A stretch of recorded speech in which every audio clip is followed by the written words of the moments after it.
ये कहानी ममता की है। बचपन से ही घर में ये एहसास दिलाकर पाला गया कि औरतों को बोलने का हक नहीं है। अरे ममता, जरा जल्दी जल्दी हाथ चलाओ। रोज ऑफिस में देर पहुंचता हूँ तुम्हारे कारण।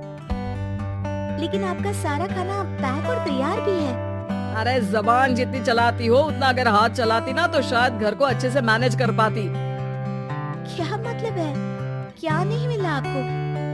मोजे मोजे कौन देगा? ममता भागकर पति को मोजे देती है। वो हर किसी का ख्याल रखती है, लेकिन उसके घर में रोज का रोना लगा रहता है। अरे माँ, आज स्कूल में टीचर ने मुझे फीस के लिए डांटा। माँ, मुझे अच्छा नहीं लगता कि स्कूल में फीस के पैसों के लिए मुझे कोई भी बात सुनाए। अरे पर बेटा, ये तो पापा करते हैं ना, सारा ऑनलाइन। मुझे तो इसकी जानकारी भी नहीं है। हाँ हाँ, बना लो बच्चों के सामने मुझे बुरा। अरे करता तो मैं ही हूँ, माना, लेकिन मुझे कोई सपना थोड़ी ना आएगा कि बच्चों की फीस जमा करनी है। अरे बताओगी तो तुम ही ना। ममता की अब ये आदत में शुमार हो चुका था।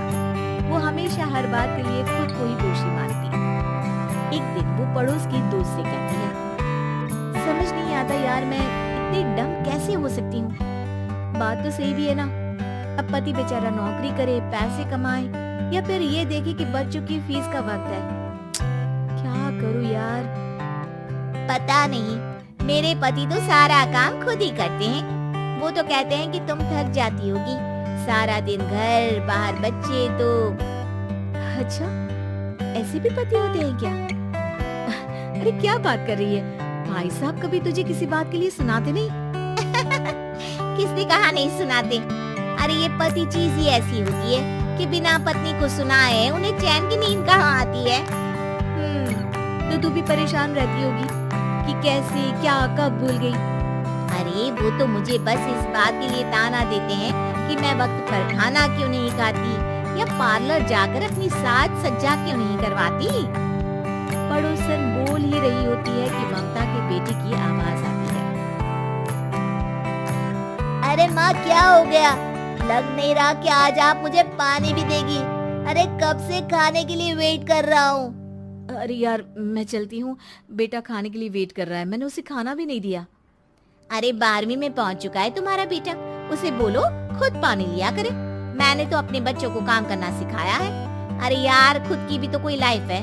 माना जब नहीं कर सकते थे तो किया, लेकिन अब इतने बड़े बच्चों की हर बात मानेंगे तो मुश्किल तो अपने को ही होगी। ममता को पड़ोसन की बात में दम तो लगता है, लेकिन करे क्या, आदत भी तो खुद ही ने डाली थी।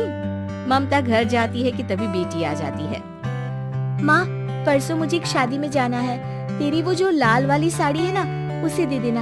मैं आज जाकर टेलर को दे दूंगी, वो उस साड़ी से सूट बना देगा। अरे नहीं नहीं तारा, वो मेरी माँ ने मुझे दी थी और उस साड़ी से मेरी काफी भावनाएं जुड़ी है। तुमको ना मैं दूसरी साड़ी दे दूंगी। ओके, कोई बात नहीं, लेकिन आज दे ही देना पक्का। तारा माँ की साड़ी से सूट बनवाकर पार्टी में जाती है, लेकिन जब वो पार्टी से लौटती है, क्या है, मैं तो समझ ही नहीं पा रही हूँ। अरे जब वो साड़ी मांगी थी तो ये छल्ली सी साड़ी क्यों दे दी? मैं ही पागल थी जो इस साड़ी का सूट बनवा लिया मैंने। माँ, जानती भी हो कि कॉलेज में मेरी कितनी हंसी उड़ी। तभी वहाँ ममता का पति सुनील आ जाता है। अरे गवार औरत, जब बेटी साड़ी मांग रही थी तो दे देती ना। अरे पापा, इनके तो इमोशंस जुड़े थे उस साड़ी से। ममता इतने सब के बाद भी कुछ नहीं बोलती। मेरी बेटी की बेइज्जती हो गई, मैं बिल्कुल बर्दाश्त नहीं कर सकता ये। मैं नहीं चाहता कि मेरी बेटी से कोई भी ज्यादा सुंदर लगे पूरे कॉलेज में। जी, वो पढ़ने में तारा बिल्कुल अच्छी नहीं है, उसकी पढ़ाई पर आप ध्यान दीजिए ना। अच्छा, अब तुम मुझे बताओगी कि मुझे किस पर ध्यान देना और किस पर नहीं। रमेश जैसा ही ये वाक्य पूरा करता है, ममता की बेटी और पति उस पर जोर जोर से हंसते हैं। अरे ठीक है ना, पता ही नहीं चला कि कैसे वक्त इतना बीत गया। अरे कैसे पता चलेगा माँ, हम लोगों के पीछे जो तू बैताल की तरह चिपकी रहती थी, तुझे कैसे वक्त का पता चलता? ममता को पहले सास ससुर, फिर पति और बच्चों की तरफ से इस तरीके की बातें सुनकर उसका मन बहुत दुखी रहता था। एक दिन, सुनो ना, बहुत दिनों से कमर के नीचे बहुत दर्द रहता है। कल मैंने देखा तो एक घोड़ा था। अरे ममता, एक बार अपने पति से बात करो, वो तुम्हारा फोड़ा डॉक्टर को दिखा देंगे। अरे नहीं नहीं, वो तो गुस्सा हो जाएंगे। अरे क्यों गुस्सा हो जाएंगे? तुमको दर्द है? हाँ, लेकिन वो यही बोलेंगे कि ऑफिस जाऊं या फिर तुम्हें लेकर डॉक्टर के पास। तो बेटे से ही बात कर ले। अरे वो तो मैं कर लूं, लेकिन फोड़ा है ऐसी जगह कि उसे बताते मुझे शर्म आएगी। लेकिन कुछ ना कुछ तो करना जरूरी है ना। ऐसे कब तक फोड़े के दर्द से तड़पती रहेगी? अब तो सोच रही हूँ कि इनसे बात कर ही लूं, वरना दर्द के मारे कहीं मर न जाऊं। लेकिन शाम को, ममता, क्या किया तुमने आज? खाने के डिब्बे में कैसा खाना दिया था? दाल खराब हो गई थी। कब की थी? दाल तो मैंने सुबह ही बनाई थी, खराब कैसे हो गई? अच्छा सुनिए ना, मुझे कहना है कि अरे गरम दाल बंद करोगी तो ऐसा ही होगा ना। बेइज्जती हो गई सबके सामने मेरी। ऑफिस वालों ने ऐसा मजाक उड़ाया कि क्या बोलूं। कल से ठीक से खाना देना है तो देना, वरना खाना देना बंद कर देना। बाहर खा लूंगा मैं। ममता, जो पति से अपनी परेशानी बताने वाली थी, वो अब ये सोचने लगती है कि कल से पति को खाने में क्या दे। अगले दिन ममता थकी थकी सी हालत में, आप लोगों के लिए नाश्ता बना दिया है, खाना बनाने की हिम्मत नहीं है आज तो। रात भर सोकर थक गई है ना, इसीलिए तो खाना नहीं बना सकती। हिम्मत नहीं हो रही है, मैं बस सोने जा रही हूँ। बस मैडम को सोने का बोल दो, फिर देखो कैसे सोती रहती है। माँ, फिर वही पराठा सब्जी। अरे हमारे साथ के दोस्त एक से बढ़कर एक नाश्ता खाना लेकर आते हैं, आप तो बस। सभी घर से निकल जाते हैं, लेकिन जब शाम को बेटा घर आता है तो घर में अंधेरा रहता है। बेटा लाइट जलाता है। क्या माँ, तुम्हारा भी जवाब नहीं है बिजली का बिल बचाने के लिए? वो बोल ही रहा होता है कि सामने माँ जमीन पर लेटी मिलती है। वो उसके पास जाता है। अरे माँ, क्या हो गया माँ? तभी वहाँ पड़ोसन आती है। अरे बेटा, तुम्हारी माँ के पैर के पास एक फोड़ा है, जिसके कारण ये लगातार कमजोर होती जा रही थी। मैंने उसे पहले ही कहा था कि घर में बता दो, लेकिन तुम्हारी माँ किसी को तंग करना नहीं चाहती थी। तभी वहाँ डॉक्टर आ जाता है। अरे इनके ऑर्गन में दिक्कत है, कोई बात है जो इनके मन में खटक रही है। अरे नहीं नहीं, इसके मन में कोई बात नहीं है, कोई काम है नहीं ना इसके पास, सारा दिन बस घर में ही रहती है। देखिए, मैं तो ये नहीं जानता, लेकिन हाँ, इनके मन में हमेशा कोई बात रह जाती होगी, इसलिए उनकी ये हालत है। अगर आप समय से नहीं ले आते तो हो सकता था कि। अरे नहीं नहीं डॉक्टर साहब, हम पूरी कोशिश करेंगे कि वो ठीक हो जाए।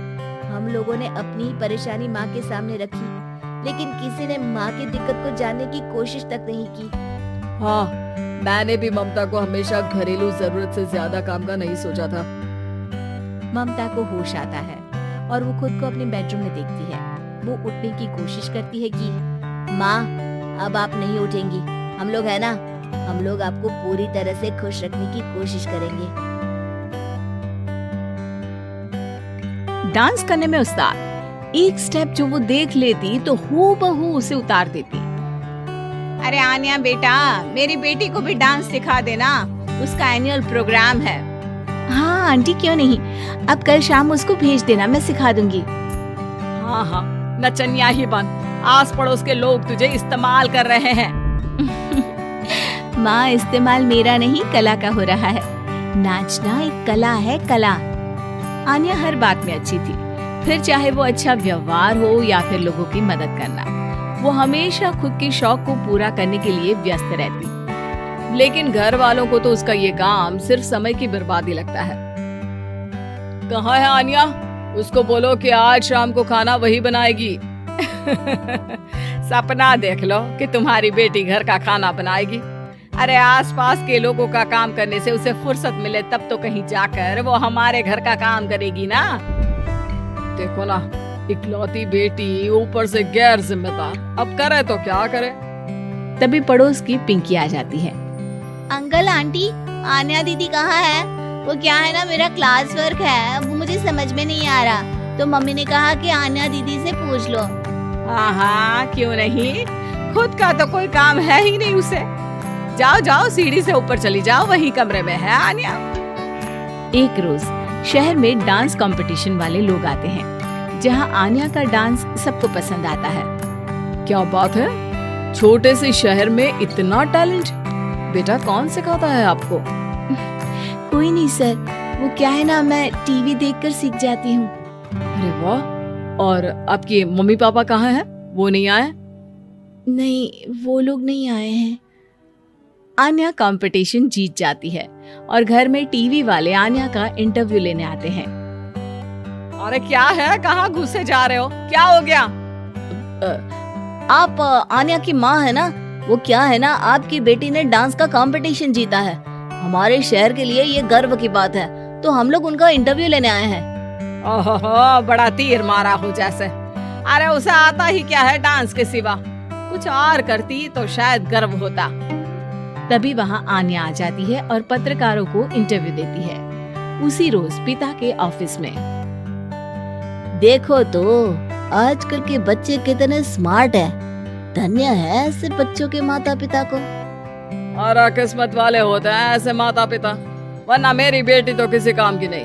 सारा दिन बस नाच गाने में ही दिमाग लगाती रहती है। अरे वो बच्ची हमारे शहर की ही है, कितना नाम कमा रही है डांस में। हम तो उसकी बात कर रहे हैं।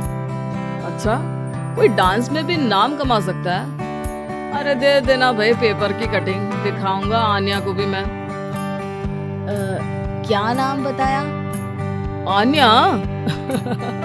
यही तो नाम है मेरी बेटी का, आन्या शर्मा। बड़े उम्मीद से रखा था कि कुछ अच्छा नाम कमाएगी, लेकिन नहीं। आजकल के बच्चों को माँ पापा की इमोशन की कदर है क्या? अरे ये देखिए, इस बच्ची का नाम भी आन्या शर्मा ही है, जो पूरे शहर का नाम रोशन कर रही है। पिता अखबार देखते हैं तो सामने बेटी की ही फोटो रहती है। लेकिन ये क्या, जिस फोटो को देखकर हर कोई गर्व कर रहा था, पिता को उस पे कुछ भी खास दिखाई नहीं देता। हमारी ही औलाद है ये, पता नहीं कब कहाँ जाकर नाम लिखवाती है, मुझे तो पता भी नहीं है। अरे शर्मा जी, जरा मिलवा दीजिए ना अपनी बच्ची से। मैं अपनी बेटी को भी ऐसा ही बनाना चाहती हूँ। मेरी बेटी को कुछ टिप्स दे देगी करियर को लेकर। अच्छा, ये दिन आ गया आपकी बेटी के, ले आइए कभी भी, लेकिन बाद में अफसोस ना करिएगा। सभी को आन्या के पिता की बात पर हैरानी होती है कि इतनी टैलेंटेड लड़की के माता पिता आखिर उससे चाहते क्या है।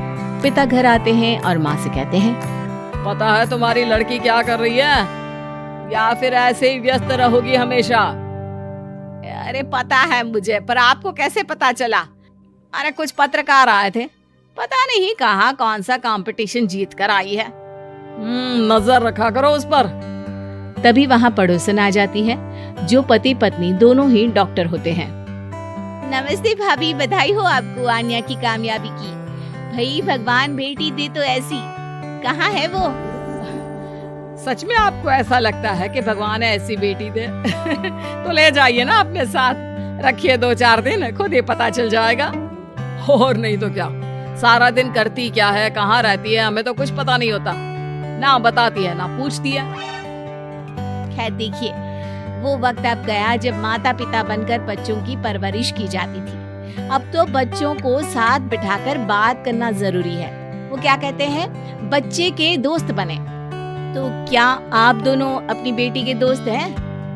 हाँ, बस अब यही बाकी रह गया था। खैर बताइए, क्या काम है आपको?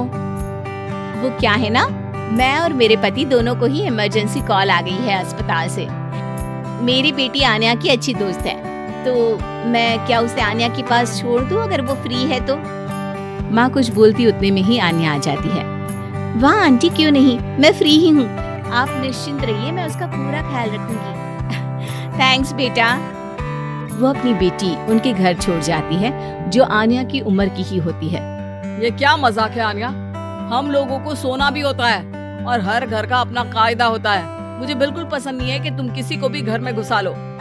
धीरे बोलिए पापा, कैसी बात कर रहे हैं? अंकल आंटी डॉक्टर है, पता है ना डॉक्टर का फर्ज क्या होता है। अगर वो किसी की जिंदगी बचा रहे हैं तो क्या हमारा फर्ज नहीं बनता कि हम भी उनकी किसी न किसी तरह से मदद करें? आपको तो पता है घर पर अकेले रहना कितना अनसेफ है। हाँ, तो दुनिया को सेफ करने का जिम्मा तूने ही ले रखा है। अरे बहुत महंगे अस्पताल के डॉक्टर हैं वो लोग, खूब पैसा मिलता होगा। लेकिन ये नहीं कि मेड रख ले। क्या कहती आन्या, कैसे माँ पिता को समझाती कि किसी की मदद करना कोई बुरी बात नहीं है। खैर, कुछ महीनों बाद आधी रात को माँ जोर जोर से चिल्लाकर आन्या के कमरे में जाती है। बेटा बेटा आन्या, पापा के सीने में दर्द हो रहा है, बेटा कुछ कर। हाँ माँ, मैं डॉक्टर को फोन करती हूँ। आन्या डॉक्टर को फोन करती है, लेकिन माँ, डॉक्टर को तो आने में काफी वक्त लग जाएगा। मैं पिंकी के पापा को बुला लाऊं? अरे वो नहीं आएंगे बेटा, वो लोग बहुत बड़े डॉक्टर हैं और हम लोगों के पास इतने पैसे भी नहीं है। माँ, मैंने डांस कंपटीशन में जो पैसे जीते थे वो है मेरे पास। आप चिंता न करें, बस पापा का इलाज करवा ले। आन्या के कहने पर वो बड़े डॉक्टर ना सिर्फ आन्या के पापा का इलाज करते हैं, बल्कि उन्हें ठीक करके घर भी ले आते हैं। आज मैं सिर्फ अपनी बेटी की वजह से बच गया। भगवान सबको ऐसी बेटी दे।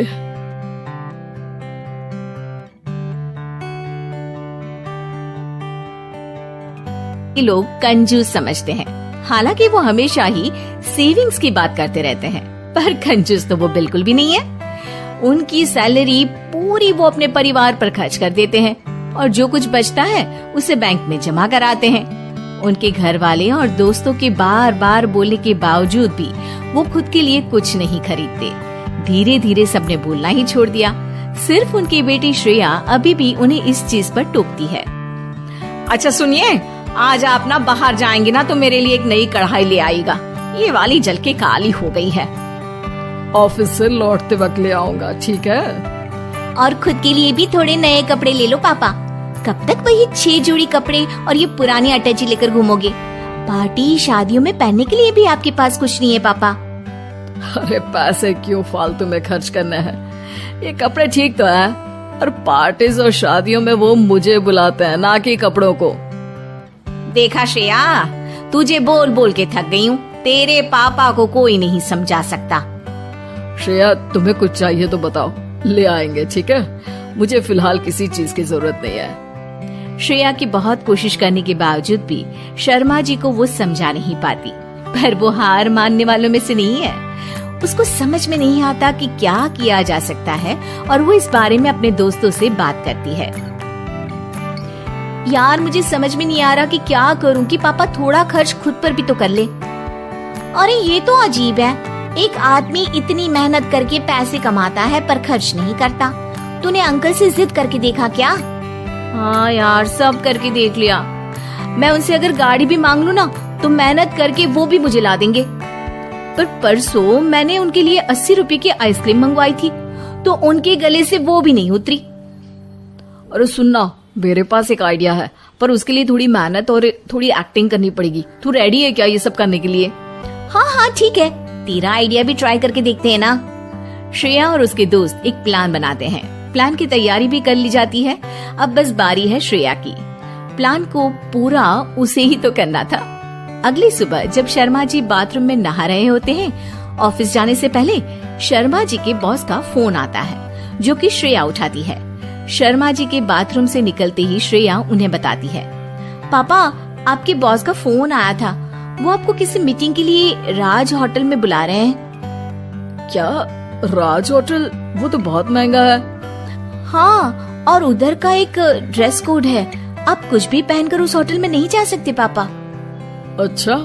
हाँ, चलिए मैं आपको लेकर चलती हूँ कपड़े लेने। श्रेया शर्मा जी को शहर के एक जाने माने टेलर के पास ले जाती है, जहाँ वो उन्हें समझाती है कि राज होटल में जाने के लिए उन्हें सूट, कोट, जूते, बेल्ट सब चाहिए। वहाँ वो अपनी चप्पल पहनकर नहीं जा पाएंगे। शर्मा जी थोड़े डरे डरे से कपड़े सिलेक्ट करते हैं और फाइनली जब सिलेक्ट हो जाता है तब शर्मा जी को उनके बॉस का फिर से कॉल आ जाता है। जी सर, मैं बस आज की मीटिंग के लिए कपड़े ही खरीदने आया था सर। जी सर, वही मीटिंग जिसके बारे में आपने बोला था होटल राज में। क्या आपने कोई कॉल नहीं किया ऐसा? ठीक है सर, मैं यहाँ से जल्दी से निकलकर ऑफिस पहुँचता हूँ सर। जी ठीक है सर। श्रेया का झूठ पकड़ा गया था और उसका प्लान फेल हो गया था। शर्मा जी ने लगभग सारे नए कपड़े खरीद ही लिए थे। पर वो पैसे देने से खुद को रोक लेते हैं उनके बॉस के फोन के बाद और वो श्रेया की तरफ पलटते हैं। हाश, इतने सारे पैसे बच गए। आज तुम्हारे झूठ की वजह से इतना बड़ा खर्चा हो जाता मेरा। वो तो अच्छा हुआ कि बॉस का फोन आ गया और मैं बच गया। पर पापा, आप कितने हैंडसम लग रहे हो, एकदम जेंटलमैन।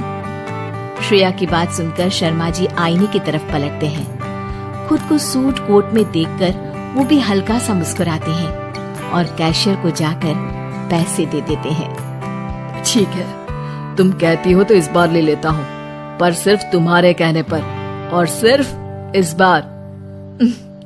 अगली बार आप खुद ही के कहने पर खरीद लेना, तो मुझे इतनी मेहनत नहीं करनी पड़ेगी पापा।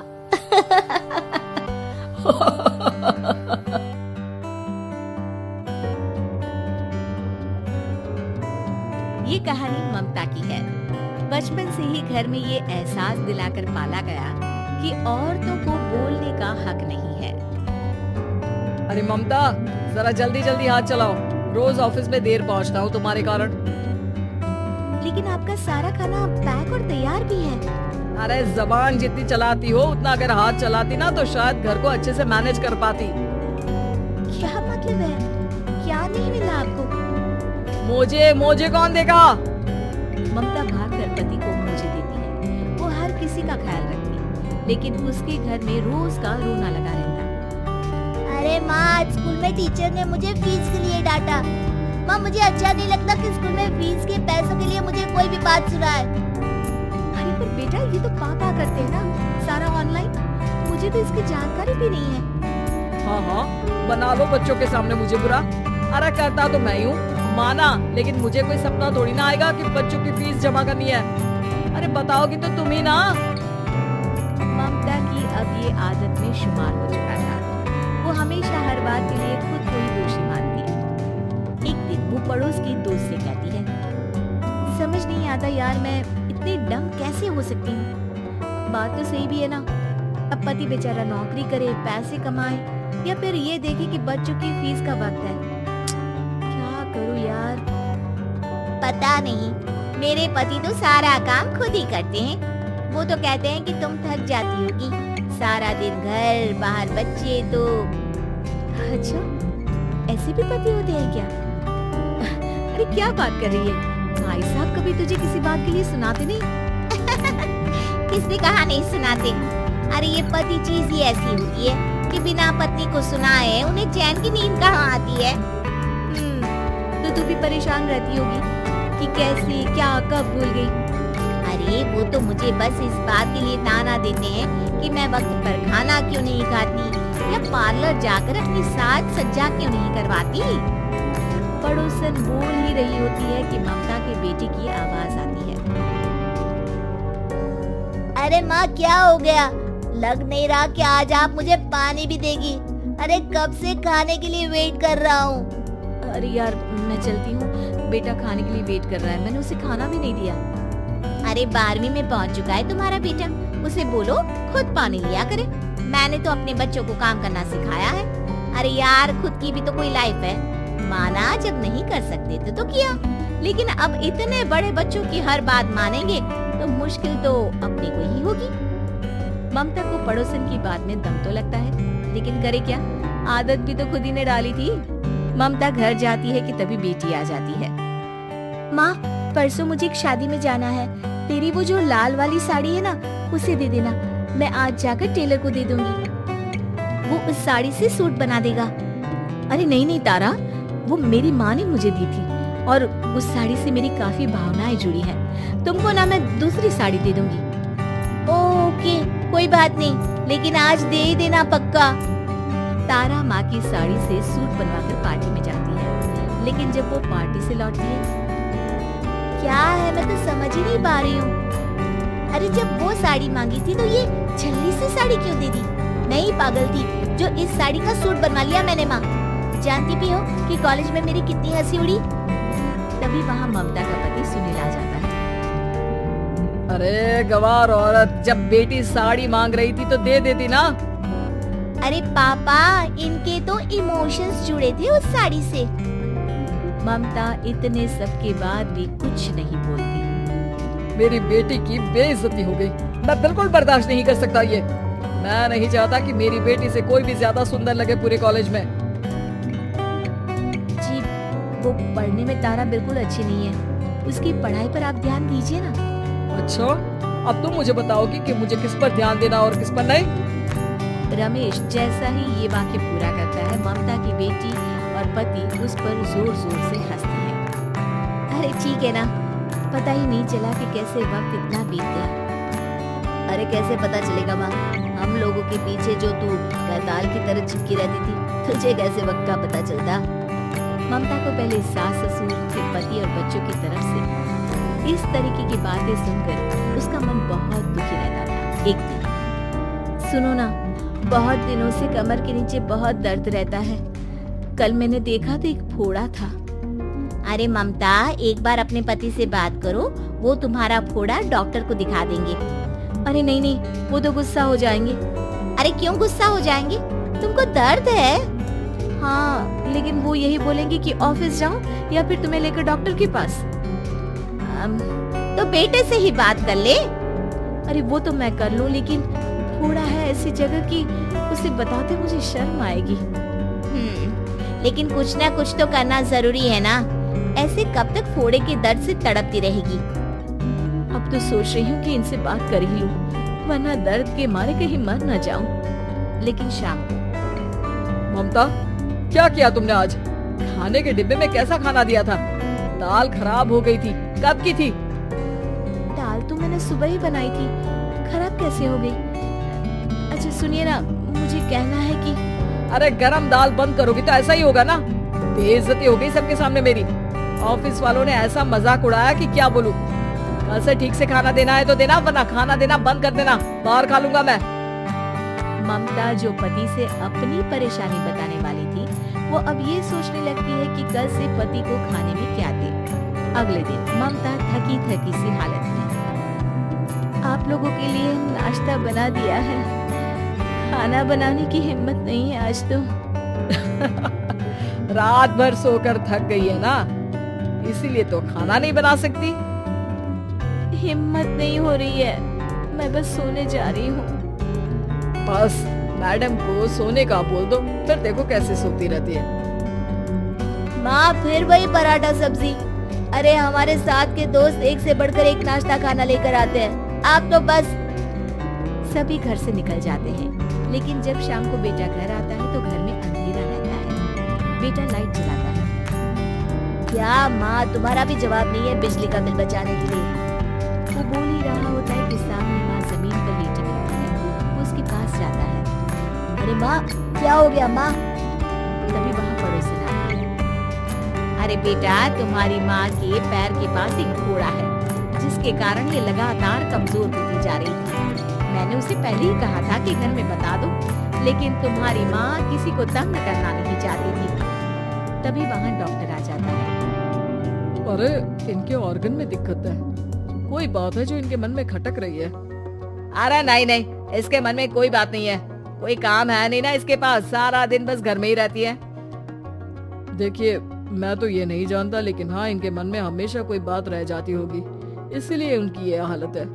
अगर आप समय से नहीं ले आते तो हो सकता था कि।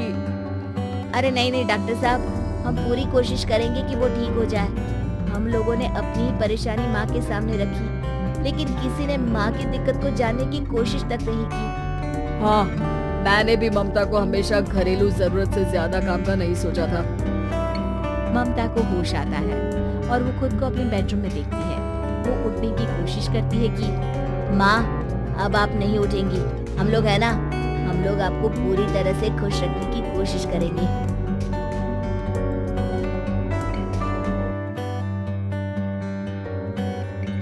घर की बेटी दाल बराबर। आन्या डांस करने में उस्ताद। एक स्टेप जो वो देख लेती तो हूबहू उसे उतार देती। अरे आन्या बेटा, मेरी बेटी को भी डांस सिखा देना, उसका एनुअल प्रोग्राम है। हाँ आंटी, क्यों नहीं, अब कल शाम उसको भेज देना, मैं सिखा दूंगी। हाँ हाँ, नचनिया ही बन, आस पड़ोस के लोग तुझे इस्तेमाल कर रहे हैं। माँ, इस्तेमाल मेरा नहीं कला का हो रहा है। नाचना एक कला है, कला। आन्या हर बात में अच्छी थी, फिर चाहे वो अच्छा व्यवहार हो या फिर लोगों की मदद करना।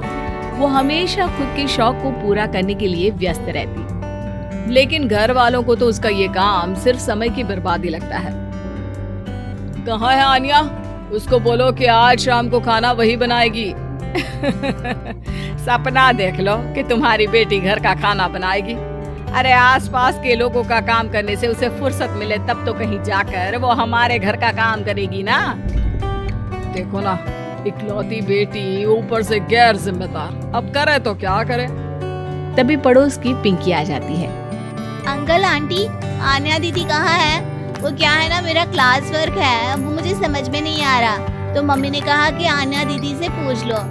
हाँ, क्यों नहीं, खुद का तो कोई काम है ही नहीं उसे। जाओ जाओ, सीढ़ी से ऊपर चली जाओ, वही कमरे में है आन्या। एक रोज शहर में डांस कंपटीशन वाले लोग आते हैं, जहां आन्या का डांस सबको पसंद आता है।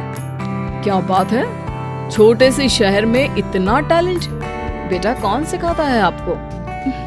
कोई नहीं सर, वो क्या है ना, मैं टीवी देखकर सीख जाती हूँ।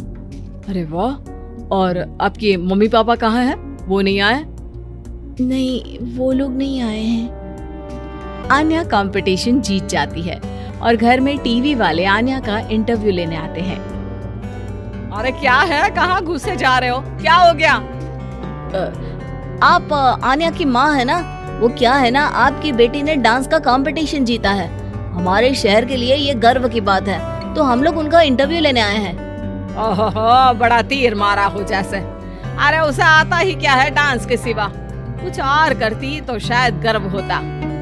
तभी वहाँ आन्या आ जाती है और पत्रकारों को इंटरव्यू देती है। उसी रोज पिता के ऑफिस में।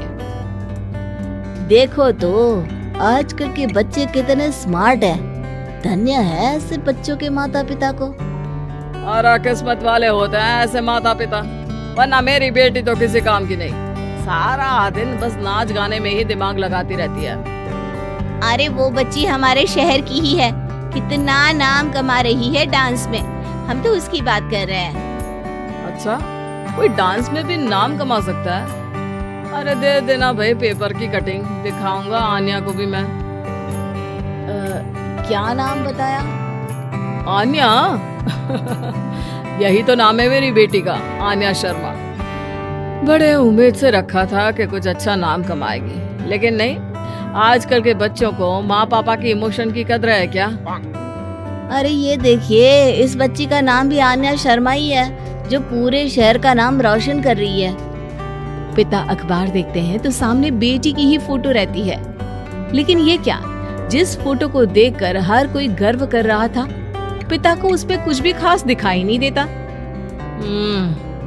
हमारी ही औलाद है ये, पता नहीं कब कहाँ जाकर नाम लिखवाती है, मुझे तो पता भी नहीं है।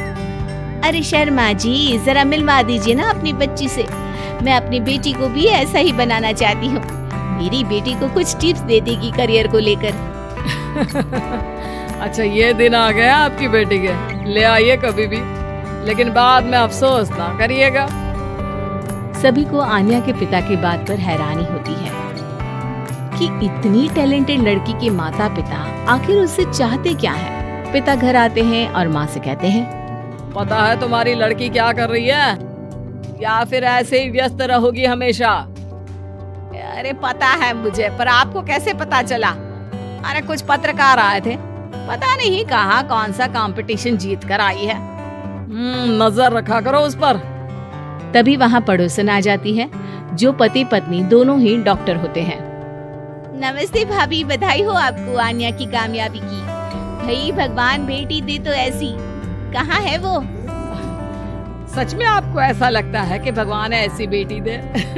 तो ले जाइए ना अपने साथ, रखिए 2-4 दिन, खुद ही पता चल जाएगा।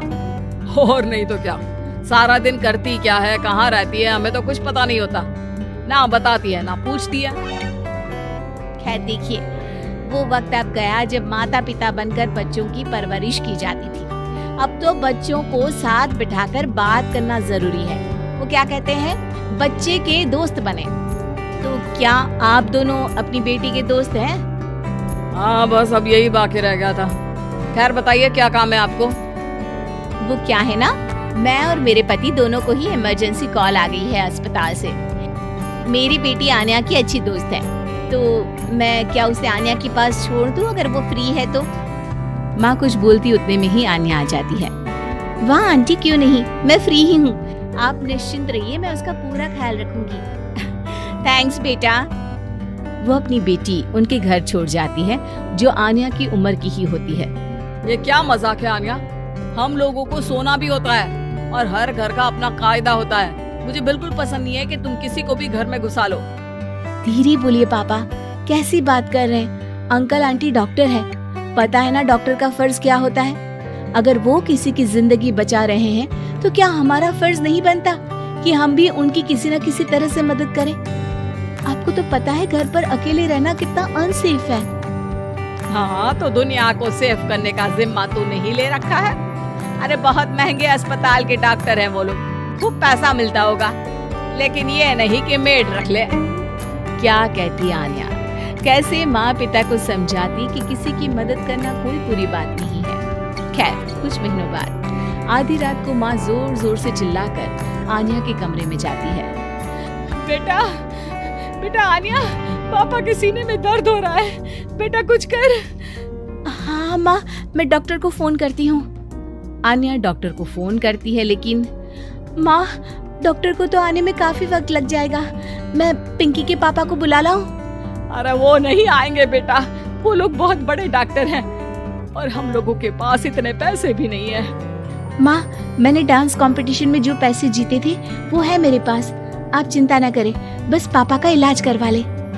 आन्या के कहने पर वो बड़े डॉक्टर ना सिर्फ आन्या के पापा का इलाज करते हैं बल्कि उन्हें ठीक करके घर भी ले आते हैं।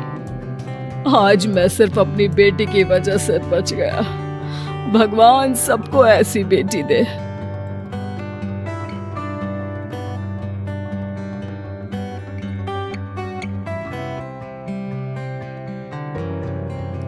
पापा बन गए जेंटलमैन। शर्मा जी को कई लोग कंजूस समझते हैं, हालांकि वो हमेशा ही सेविंग्स की बात करते रहते हैं, पर कंजूस तो वो बिल्कुल भी नहीं है। उनकी सैलरी पूरी वो अपने परिवार पर खर्च कर देते हैं और जो कुछ बचता है उसे बैंक में जमा कराते हैं। उनके घर वाले और दोस्तों के बार बार बोलने के बावजूद भी वो खुद के लिए कुछ नहीं खरीदते। धीरे धीरे सबने बोलना ही छोड़ दिया, सिर्फ उनकी बेटी श्रेया अभी भी उन्हें इस चीज पर टोकती है। अच्छा सुनिए, आज आप ना बाहर जाएंगे ना तो मेरे लिए एक नई कढ़ाई ले आएगा, ये वाली जल के काली हो गई है। ऑफिस से लौटते वक्त ले आऊंगा, ठीक है? और खुद के लिए भी थोड़े नए कपड़े ले लो पापा। कब तक वही 6 जोड़ी कपड़े और ये पुरानी अटैची लेकर घूमोगे? पार्टी शादियों में पहनने के लिए भी आपके पास कुछ नहीं है पापा। अरे पैसे क्यों फालतू में खर्च करने हैं? ये कपड़े ठीक तो है, और पार्टीज और शादियों में वो मुझे बुलाते हैं, ना कि कपड़ों को।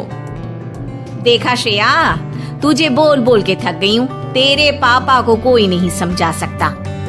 श्रेया तुम्हें कुछ चाहिए तो बताओ, ले आएंगे, ठीक है? मुझे फिलहाल किसी चीज की जरूरत नहीं है। श्रेया की बहुत कोशिश करने के बावजूद भी शर्मा जी को वो समझा नहीं पाती, पर वो हार मानने वालों में से नहीं है। उसको समझ में नहीं आता कि क्या किया जा सकता है और वो इस बारे में अपने दोस्तों से बात करती है। यार मुझे समझ में नहीं आ रहा कि क्या करूं कि पापा थोड़ा खर्च खुद पर भी तो कर ले। अरे ये तो अजीब है, एक आदमी इतनी मेहनत करके पैसे कमाता है पर खर्च नहीं करता। तूने अंकल से जिद करके देखा क्या? हाँ यार, सब करके देख लिया। मैं उनसे अगर गाड़ी भी मांग लूं ना तो मेहनत करके वो भी मुझे ला देंगे।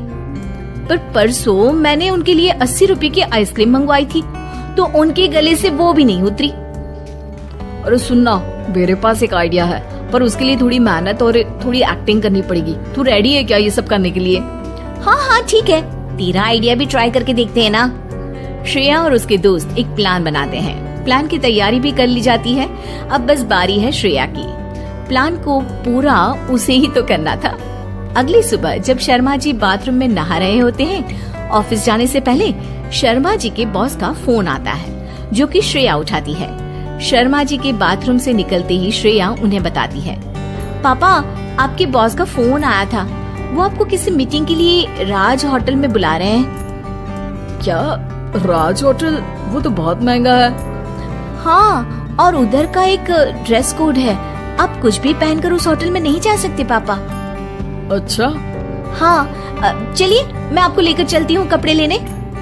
श्रेया शर्मा जी को शहर के एक जाने माने टेलर के पास ले जाती है, जहाँ वो उन्हें समझाती है कि राज होटल में जाने के लिए उन्हें सूट, कोट, जूते, बेल्ट सब चाहिए। वहाँ वो अपनी चप्पल पहनकर नहीं जा पाएंगे।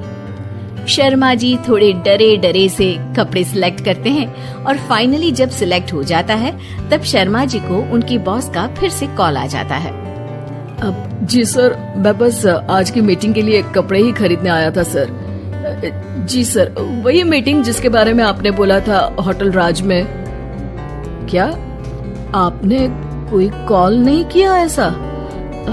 ठीक है सर, मैं यहाँ से जल्दी से निकलकर ऑफिस पहुँचता हूँ सर। जी जी जी ठीक है सर। श्रेया का झूठ पकड़ा गया था और उसका प्लान फेल हो गया था। शर्मा जी ने लगभग सारे नए कपड़े खरीद ही लिए थे, पर वो पैसे देने से खुद को रोक लेते हैं उनके बॉस के फोन के बाद, और वो श्रेया की तरफ पलटते हैं। इतने सारे पैसे बच गए। आज तुम्हारे झूठ की वजह से इतना बड़ा खर्चा हो जाता मेरा। वो तो अच्छा हुआ कि बॉस का फोन आ गया और मैं बच गया। पर पापा, आप कितने हैंडसम लग रहे हो, एकदम जेंटलमैन। श्रेया की बात सुनकर शर्मा जी आईने की तरफ पलटते हैं। खुद को सूट कोट में देखकर वो भी हल्का सा मुस्कुराते हैं और कैशियर को जाकर पैसे दे देते हैं। ठीक है, तुम कहती हो तो इस बार ले लेता हूँ, पर सिर्फ तुम्हारे कहने पर, और सिर्फ इस बार। अगली बार आप खुद ही के कहने पर खरीद लेना, तो मुझे इतनी मेहनत नहीं करनी पड़ेगी पापा।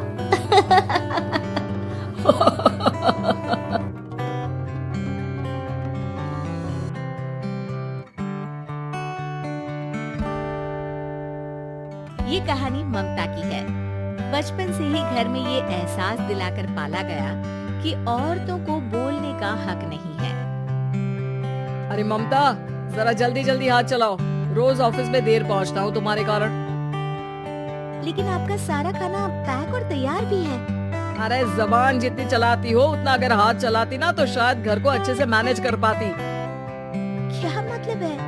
क्या नहीं मिला आपको? मुझे कौन देगा?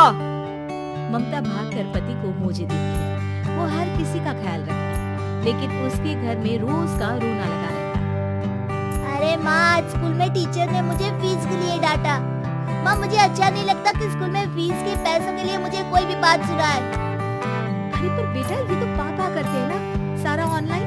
मुझे तो इसकी जानकारी भी नहीं है। हाँ, बना लो बच्चों के सामने मुझे बुरा। अरे करता तो मैं ही हूँ, माना, लेकिन मुझे कोई सपना थोड़ी ना आएगा कि बच्चों की फीस जमा करनी है। अरे बताओगी तो तुम ही ना। ममता की अब ये आदत में शुमार हो चुका था। वो हमेशा हर बात के लिए खुद को ही दोषी मानती। एक दिन वो पड़ोस की दोस्त से कहती है, समझ नहीं आता यार, मैं इतनी डम कैसे हो सकती हूँ। बात तो सही भी है ना, अब पति बेचारा नौकरी करे, पैसे कमाए, या फिर ये देखे कि बच्चों की फीस का वक्त है। क्या करूँ यार? पता नहीं, मेरे पति तो सारा काम खुद ही करते हैं। वो तो कहते हैं कि तुम थक जाती होगी, सारा दिन घर बाहर बच्चे। तो अच्छा, ऐसे भी पति होते हैं क्या? अरे क्या बात कर रही है? भाई साहब कभी तुझे किसी बात के लिए सुनाते नहीं? किसने कहा नहीं सुनाते? अरे ये पति चीज ही ऐसी होती है कि बिना पत्नी को सुनाए उन्हें चैन की नींद कहाँ आती है। तो तू भी परेशान रहती होगी कि कैसे, क्या, कब भूल गई। अरे वो तो मुझे बस इस बात के लिए ताना देते हैं कि मैं वक्त पर खाना क्यों नहीं खाती या पार्लर जाकर अपनी साज सज्जा क्यों नहीं करवाती। पड़ोसन बोल ही रही होती है कि ममता के बेटे की आवाज आती है। अरे माँ, क्या हो गया? लग नहीं रहा कि आज आप मुझे पानी भी देगी। अरे कब से खाने के लिए वेट कर रहा हूँ। अरे यार, मैं चलती हूँ, बेटा खाने के लिए वेट कर रहा है, मैंने उसे खाना भी नहीं दिया। अरे 12वीं में पहुँच चुका है तुम्हारा बेटा, उसे बोलो खुद पानी लिया करे। मैंने तो अपने बच्चों को काम करना सिखाया है। अरे यार, खुद की भी तो कोई लाइफ है। माना जब नहीं कर सकते थे तो किया, लेकिन अब इतने बड़े बच्चों की हर बात मानेंगे तो मुश्किल तो अपने को ही होगी। ममता को पड़ोसन की बात में दम तो लगता है, लेकिन करे क्या, आदत भी तो खुद ही ने डाली थी। ममता घर जाती है कि तभी बेटी आ जाती है। माँ, परसों मुझे एक शादी में जाना है। तेरी वो जो लाल वाली साड़ी है ना, उसे दे देना। मैं आज जाकर टेलर को दे दूंगी, वो उस साड़ी से सूट बना देगा। अरे नहीं नहीं तारा, वो मेरी माँ ने मुझे दी थी और उस साड़ी से मेरी काफी भावनाएं जुड़ी हैं। तुमको ना मैं दूसरी साड़ी दे दूंगी। ओके, कोई बात नहीं, लेकिन आज दे देना पक्का। तारा माँ की साड़ी से सूट बनवाकर पार्टी में जाती है, लेकिन जब वो पार्टी से लौटती है, क्या है, मैं तो समझ ही नहीं पा रही हूँ। अरे जब वो साड़ी मांगी थी तो ये छल्ली से साड़ी क्यों दे दी? मैं ही पागल थी जो इस साड़ी का सूट बनवा लिया मैंने। माँ, जानती भी हो कि कॉलेज में मेरी कितनी हंसी उड़ी। तभी वहाँ ममता का पति सुनील आ जाता है। अरे गवार औरत, जब बेटी साड़ी मांग रही थी तो दे देती ना। अरे पापा, इनके तो इमोशंस जुड़े थे उस साड़ी से।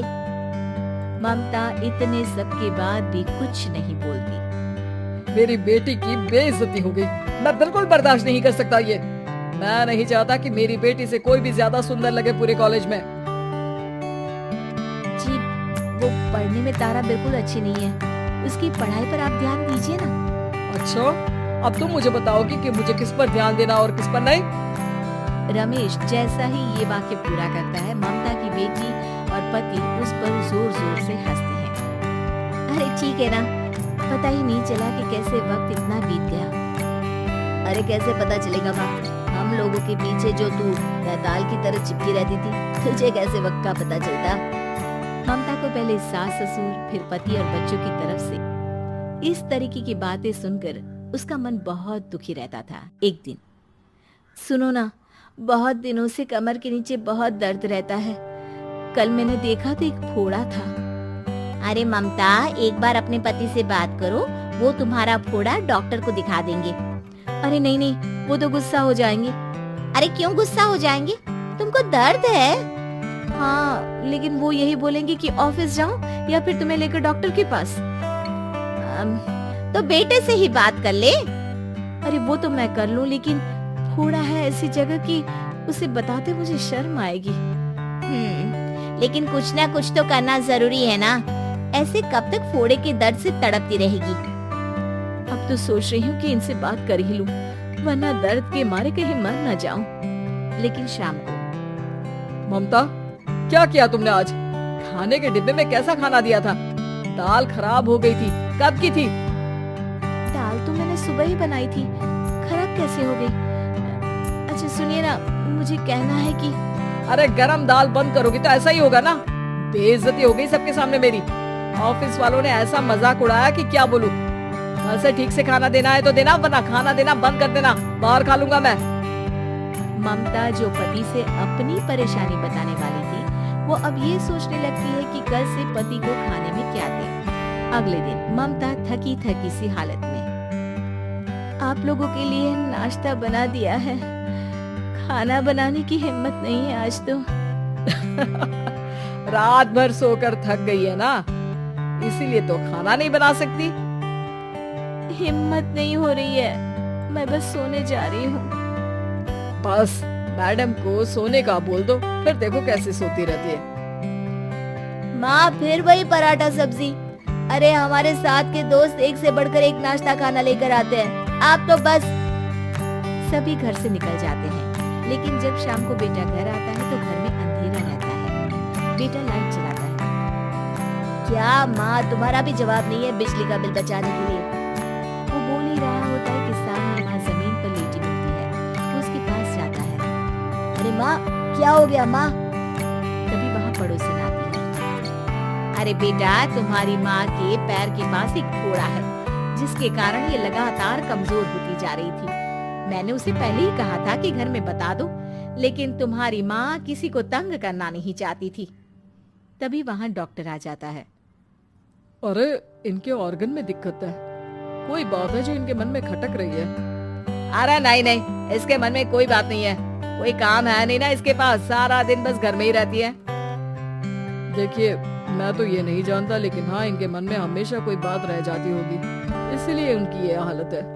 अगर आप समय से नहीं ले आते तो हो सकता था कि अरे नहीं नहीं डॉक्टर साहब, हम पूरी कोशिश करेंगे कि वो ठीक हो जाए। हम लोगों ने अपनी ही परेशानी माँ के सामने रखी, लेकिन किसी ने माँ की दिक्कत को जानने की कोशिश तक नहीं की। हाँ, मैंने भी ममता को हमेशा घरेलू जरूरत से ज्यादा काम का नहीं सोचा था। ममता को होश आता है और वो खुद को अपने बेडरूम में देखती है।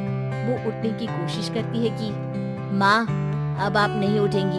हम लोग है ना, हम लोग आपको पूरी तरह से खुश रखने की कोशिश करेंगे।